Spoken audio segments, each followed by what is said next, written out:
In a small lane in Hoshiarpur, there is a shop that looks like any other from the outside. But inside, it tells a very different story. On one side, there are shoes, tools, and leather. On the other hand, shelves are filled with books. This is where Dwarka Bharti spent his days. And to most people around him, he's just a cobbler. But his writing has reached universities and readers across the country. Even then, he continues to work from this small shop, quietly staying away from the attention. At 77, he lives between two worlds that exist side by side.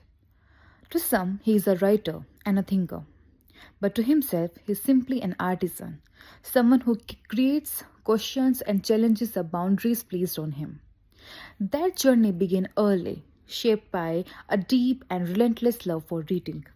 तो अक्सर लोग मुझसे पूछते हैं कि तुम्हें ये पढ़ने का शौक़ कब से है। तो मैं उनको बताता हूँ कि जैसे वो फिल्म थी ना, शोले फिल्म, तो उसमें वो जो पुलिस इंस्पेक्टर है वो पूछता है उन दोनों से, ये काम धंधा तुम कब से कर रहे हो।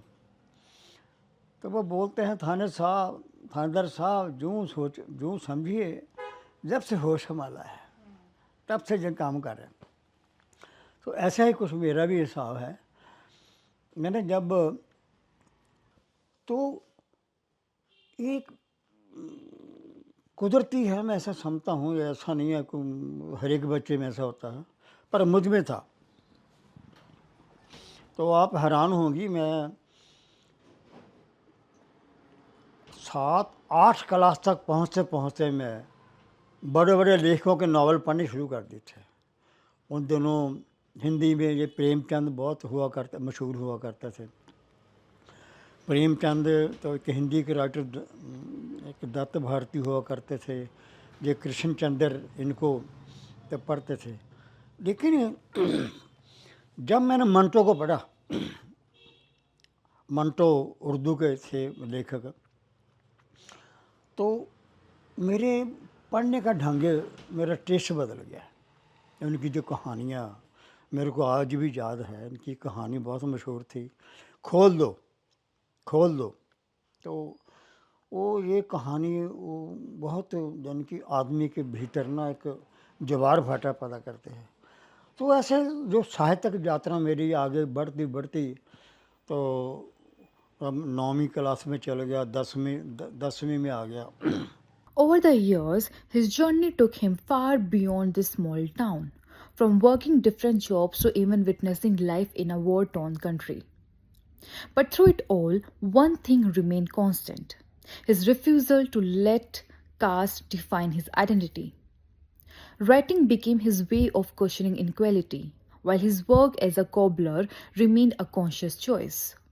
कुछ मित्र थे जिनमें कुछ लोग हैं अभी, कुछ लोग नहीं हैं। तो उनमें जैसे ज्ञान सिंह बल, तो जहाँ के पीसीएस ऑफिसर हुआ करते थे, और एक चरण सिंह मानकू थे। तो ये कंसेप्ट था कि हमारे जो पूरे एरिया में, होशियारपुर के एरिया में, तो डॉक्टर अम्बेडकर के नाम पर कोई लाइब्रेरी नहीं है। तो हम ही लोगों ने काफ़ी उस दिन मीटिंग करके, तो हमारे एक प्रोफेसर ज्ञान सिंह बल थे, तो उन्होंने ये बताया भी आप लोगों के जहाँ कोई ख़ास करके जो डॉक्टर अम्बेडकर की पुस्तकों के बारे में जानने के लिए कोई यहाँ पुस्तकें नहीं मिलती। उन दिनों बहुत मुश्किल था लिटरेचर को प्राप्त करना, लिटरेचर को के बारे में जानकारी रखना, तो बहुत कम लोगों की थी। तो ख़ास करके जब हम डॉक्टर अम्बेडकर की बात करते थे, उनके बारे में पढ़ना, तो उसके पुस्तकों की कमी थी, तो बहुत कम रेयर मिलती थी। तो हम लोगों ने फिर हमारे पूरा मोहल्ले में, हमें कम से कम भी हमारे जो मेंबर हैं 8-10 मेंबर अभी, तो उन दिनों काफ़ी मोहल्ले के लोगों ने जो फैसला किया कि यहाँ पर एक लाइब्रेरी होनी चाहिए। तो मुश्किल थी जगह की, तो यहाँ पर रविदास धर्मशाला थी, तो रविदास धर्मशाला में फिर बनाया गया आपको एक कमरा जहाँ इसके अंदर देंगे। तो उसमें हमने फिर हमारे उन दिनों हमारे एक जहाँ के डिप्टी कमिश्नर हुआ करते थे, तो उनके पास हम गए कि हमको जगह चाहिए, तो पुस्तकों को फंड चाहिए, तो उन्होंने कुछ थोड़ा सा फंड हमें, जो सरकारी फंड होता था, वो दिलवाया। तो उस फंड से हमने एक कमरा जहाँ पर बनवाया था, तो अभी भी जहाँ वहाँ पर बाहर शायद पत्थर लगा होगा। तो उसके जो शुरुआत है तो इस प्रकार हुई इसकी लाइब्रेरी की। तो नाम इसका ज़रूर डॉक्टर अम्बेडकर लाइब्रेरी है, लेकिन इसमें हमने हर तरह का लिटरेचर, हिंदी, अंग्रेजी और जो अच्छा लिटरेचर बढ़िया वाला, तो सारा हमने ख़रीदा उन दिनों। तो अभी वो किताबें पढ़ी हैं, लोग आते हैं ले जाते हैं, ख़ास करके वो पुस्तकें जो अम्बेडकर की अध्ययन के लोग जो करते हैं, अध्ययन करते हैं, तो डॉक्टर अम्बेडकर की पूरी आइडियोलॉजी के बारे में उनके जो पूरे वॉल्यूम छपे हैं वो हमारे पास उपलब्ध हैं। लोग आते हैं और आकर पढ़ते हैं और पुस्तकें वापस दे जाते हैं। तो ये बहुत अच्छा हमारे लिए ये अनुभव रहा है। तो अभी भी हम पूरे, आप होशियारपुर में जहाँ एक बड़ी लाइब्रेरी है जिसको हम सेंट्रल लाइब्रेरी बोलते हैं, तो वहाँ पर भी आपको डॉक्टर अम्बेडकर के बारे में पुस्तकें नहीं मिलेंगी। दूसरा लिटरेचर आपको मिल जाएगा, लेकिन ये अम्बेडकर के बारे में पुस्तकें वो नहीं मिलेगी। तो ये हमारा जो सबसे जो बड़ा कारण यही रहा जब ये लाइब्रेरी बनाने का। यस, ਅਸੀਂ ना जी ਇੱਥੇ ਜਿਹੜੇ लाइब्रेरी डेली ਅਸੀਂ हम खोलते हैं, वो डेली 11 बजे से लेकर 1 बजे तक खुली रहती है। हर एक जो भी इंटरस्टेड है बच्चा या जो भी इस महल्ले के मैंबर हैं वो आते इतने पढ़ते हैं। दूसरा ਅਸੀਂ कंप्यूटर क्लासेस ਲੈਂਦੇ हैं ਬੱਚਿਆਂ ਨੂੰ, ਸਿਖਾ ਜਿਹੜੇ 9th 10th ਕਲਾਸਿਸ ਵਿੱਚ ਪੜ੍ਹਦੇ ਹਨ, ਜਿਹੜਾ ਬੱਚਿਆਂ ਪਾਸ ਇੰਨੀ ਅਪਰੋਚ ਨਹੀਂ ਹੈ ਕਿ ਉਹ ਕੰਪਿਊਟਰ ਸਿੱਖ ਸਕਣ, ਕੰਪਿਊਟਰ ਦੇ ਬੇਸਿਕ ਹੈ ਜੋ, ਸੋ ਉਹਨਾਂ ਲਈ ਅਸੀਂ ਇੱਥੇ ਟ੍ਰੇਨਿੰਗ ਦਿੰਦੇ ਹਾਂ ਫ੍ਰੀ।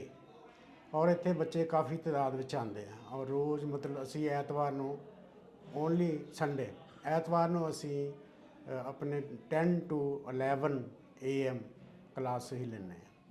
यहाँ पर दलित डॉक्टर अम्बेडकर साहब का जो मिशन सी, पढ़ो लिखो और ऑर्गेनाइज करो, तो वो असी अगे मिशन असी लैके जाने हैं। वो असी सारे साढ़े ये क्लास इतने किताबां जड़ियाँ काफ़ी तादाद के डॉक्टर साहब ने अपनियां भी लिखिया हुई हैं, उन्होंने मिशन के मुतलक जो लिखिया हुई सब किताबां साढ़े पास पईयां हुई, असी उस मिशन को अगे लैके जाते हैं।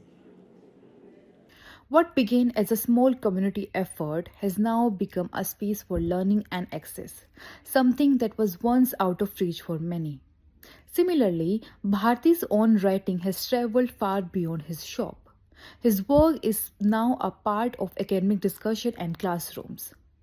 Yet recognition was never the goal. He chose to remain here, where writing and shoemaking exist together, challenging the deep link between caste and labor. Dwarka Bharti comes from a family of cobblers. His father and grandfather did the same work. But for him, this isn't just a profession, it's also a statement.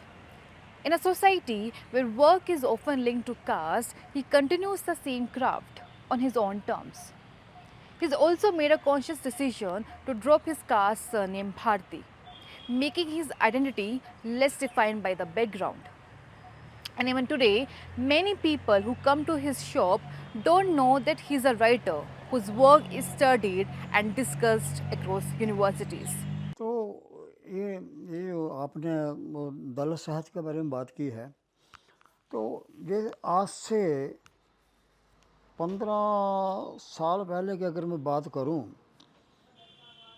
कि ये साहित्य वैसे ही ignore था जैसे आज का उस वक्त तक आम आदमी जो छोटी जाति से संबंधित था, इग्नोर था। तो अगर कोई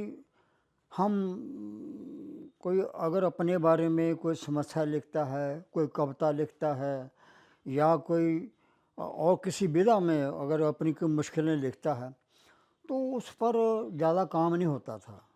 अगर कहानी लिखी है तो उस कहानी को ऐसे देखा जाता था जैसे एक छोटी जाति के आदमी को देखा जाता है।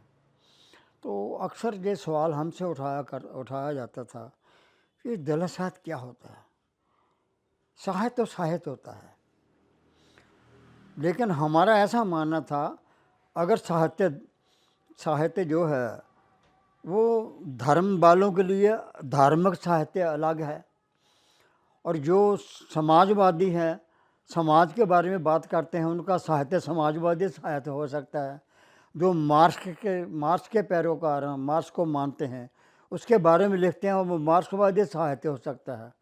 लेकिन जो दलित समस्या पर लिखता है, अपने पर कविता लिखता है, कहानी लिखता है, अपनी समस्या कागज़ पर उतारता है, तो वो क्यों एक पब्लिशर उसको छापता क्यों नहीं है, क्यों नहीं छापता। लेकिन अब अगर मैं आज की बात करूं तो जो पूरा ट्रेंड अब चेंज हो गया। अब तो बड़े बड़े पब्लिशर जैसे राजकमल वाले हुए या और दूसरे जो ग्रंथ शिल्पी वाले हुए, वो दलित साहित्य छापने के लिए पीछे पीछे दौड़ते हैं लेखकों के, लाओ भाई बिक रहा है, लोग पढ़ रहे हैं इसको। और आप हैरान होंगी, वो ज़माना हमने देखा है जब सिर्फ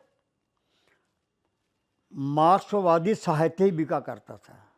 लेनिन का पूरा साहित्य, मार्क्स का कैपिटल बिका करता था। उसी तरह आज जो दलित साहित्य है, चाहे वो किसी भी रूप विधा में हो, चाहे वो कविता में हो, चाहे वो कहानी में हो, आज लोग उसको पढ़ना चाहते हैं। ये अचानक नहीं हुआ, अचानक बिल्कुल नहीं हुआ। इसके पीछे एक बहुत बड़ी संघर्ष रहा है हम लोगों का। हमने इसको प्रमोट करने के लिए, इसको लोगों के बीच लाने के लिए हमें मार्क्सवादियों तक, समाजवादियों से, प्रगतिवादी लोगों से हमें जूझना पड़ा है, उनके आगे लड़ना पड़ा है।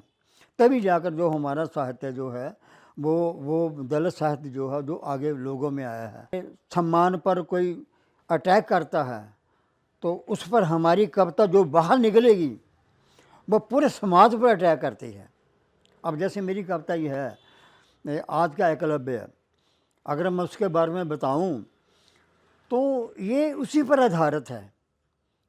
उसके अगर शॉर्ट में इसके बारे में बात करूं तो ये है कि जो एकलव्य सदियों पहले उसका अंगूठा द्रोणाचार्य ने कटवा लिया था, सिर्फ इस कारण कि अगर ये आदमी, भील का लड़का, छोटी जाति का लड़का अगर आगे आ गया तो मैंने जिन पांडवों कौरवों को मैंने सिखाया है वो पीछे रह जाएंगे। अगर वो पीछे रह गए तो मेरा वजूद ख़त्म हो जाएगा। तो मैंने उस कविता में ये लिखा है